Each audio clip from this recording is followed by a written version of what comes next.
कांग्रेस की सभाओं में भाषण से लेकर गांधी की हत्या तक क्यों खुद को हिंदुओं का रक्षक मानता था नाथूराम गोडसे। नाथूराम गोडसे ने महात्मा गांधी की हत्या करने का सबसे बड़ा कारण हिंदुओं की बर्बादी और देश का बंटवारा बताया था। गोडसे ने गांधी की हत्या के बाद खुद पर गर्व होने तक की बातें कही थी। गांधी का हत्यारा, ये सुनते ही हमारे दिमाग में सबसे बड़ा नाम आता है, वो है नाथूराम गोडसे का। महात्मा गांधी की हत्या करने के बाद गोडसे ने उन्हें हिंदुओं की बर्बादी का मूल कारण बताया था।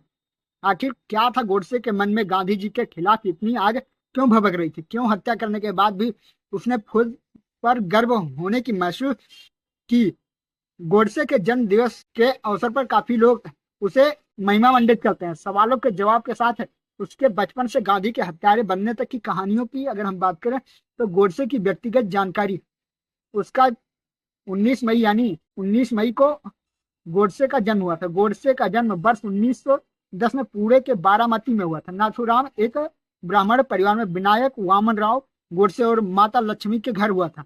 गोडसे का जन्म से बचपन तक की कहानी काफी अलग रही। गोडसे अपने परिवार का चौथा बेटा था और उसका परिवार खुद को श्रापित मानता था।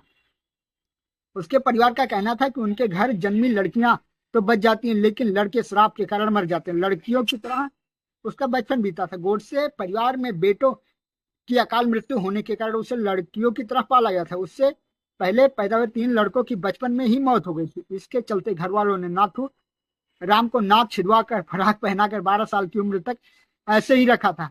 नाथूराम गोडसे का मूल नाम रामचंद्र था, लेकिन लड़कियों की तरह भेष रखने और नाक छिदवा कर रखने के कारण उसके दोस्तों और परिजनों ने उसका नाम नाथूराम रखा।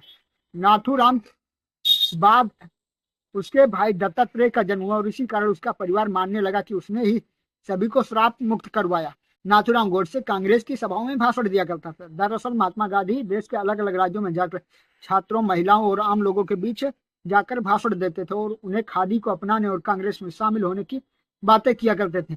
गांधी जी की इस यात्रा के कारण लोग कांग्रेस से जुड़ने लगे और देश में स्वाधीनता का माहौल पैदा होने लगा। इसी दौरान नाथूराम के पिता जो डाक विभाग में थे, उनकी पोस्टिंग रत्नागिरी हो गई। रत्नागिरी में गोडसे कांग्रेस के नेताओं से मिलकर सभाओं में जाने लगा। सभाओं में गोडसे भाषण भी देने लगा। वीर सावरकर से मुलाकात ने बदले विचार। गोडसे की रत्नागिरी में इसके बाद विनायक दामोदर सावरकर से मुलाकात हुई। इस मुलाकात के बाद से उसकी विचारधारा में काफी परिवर्तन आना शुरू होगा। वह हिंदुत्व की राह पर चलने लगा। दरअसल सावरकर अंडमान की सेलुलर जेल में काले पानी की सजा काटकर लौटे थे और वह अपने हिंदुत्व के सिद्धांत के अनुसार भाषण देते थे। इन्हीं भाषणों से गोडसे प्रभावित था और उसने कांग्रेस की सभाओं से दूरी बनानी लगभग शुरू कर दी थी। आरएसएस से जुड़ाव सावरकर के प्रभावित होने के चलते गोडसे आरएसएस से जुड़ा था। सावरकर जब 1937 में हिंदू महासभा के अध्यक्ष बने तो गोडसे भी इससे जुड़ गया। गोडसे के आरएसएस नेताओं से भी जान पहचान होने लगी थी, लेकिन 1942 में विश्व युद्ध की आहट के बीच आरएसएस पर कई तरह की पाबंदी लगी थी और वे कोई परेड आदि नहीं कर सकते थे। इसके चलते गोडसे ने अपना एक नया संगठन हिंदू राष्ट्र दल बना लिया, जिससे आरएसएस और हिंदू महासभा दोनों का समर्थन मिला था। इस संगठन में ही उसकी मुलाकात नारायण दत्तात्रेय आप्टे से हुई, जो गांधी की हत्या में शामिल था। बंटवारे के चलते महात्मा गांधी से नफरत हो गई। महात्मा गांधी की हत्या के पीछे ये गोडसे का देश के बंटवारे के खिलाफ होना माना जाता है। गोडसे नहीं चाहते थे कि देश को धर्म के आधार पर बांटा जाए। इन्हीं सबको देखकर उसने गांधी जी की हत्या की प्लानिंग रची। इसके बाद गोडसे ने दत्तात्रेय आप्टे, मदन लाल पावा और विष्णु करकरे के साथ मिलकर गांधी जी को मारने की सोची। इसके बाद 20 जनवरी 1948 को पहले प्लान के अनुसार प्रार्थना सभा में विस्फोट किया, लेकिन उसे एक महिला ने देख लिया और वो गिरफ्तार हो गया। साथी की गिरफ्तारी के बाद भी गोडसे को कोई डर नहीं लगा और नफरत की आग बुझाने के लिए 29 जनवरी को दिल्ली के बिड़ला भवन में गोडसे ने गांधी जी के सीने में 3 गोलियां दाग दी। गोडसे को इसके बाद पकड़ लिया गया। उसने गांधी की हत्या के लिए खुद पर गर्व होने की बातें की, जिसके बाद कोर्ट के आदेशानुसार 15 नवंबर 1950 को गोडसे को फांसी दे दी गई।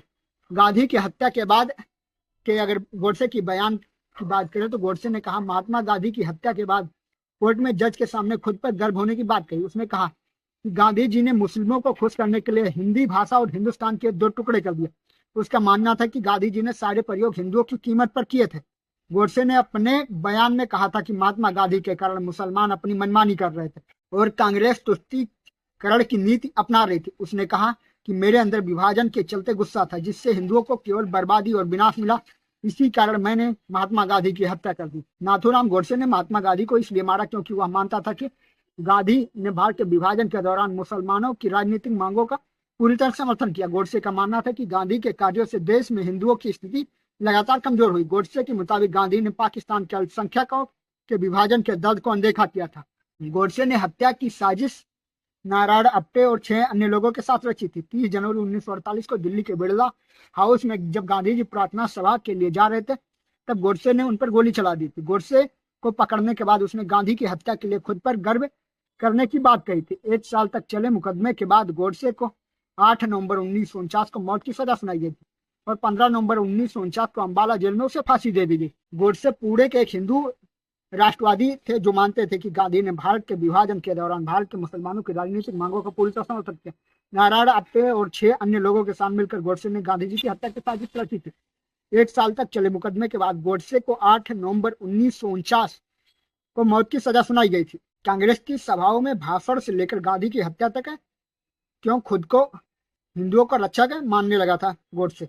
नाथूराम गोडसे ने गांधी की हत्या करने का सबसे बड़ा कारण देश की बर्बादी और देश का बंटवारा बताया था। गोडसे ने गांधी की हत्या के बाद खुद पर गर्व होने की बात भी कही थी। आपको क्या लगता है कि नाथूराम गोडसे ने महात्मा गांधी की हत्या क्यों की होगी?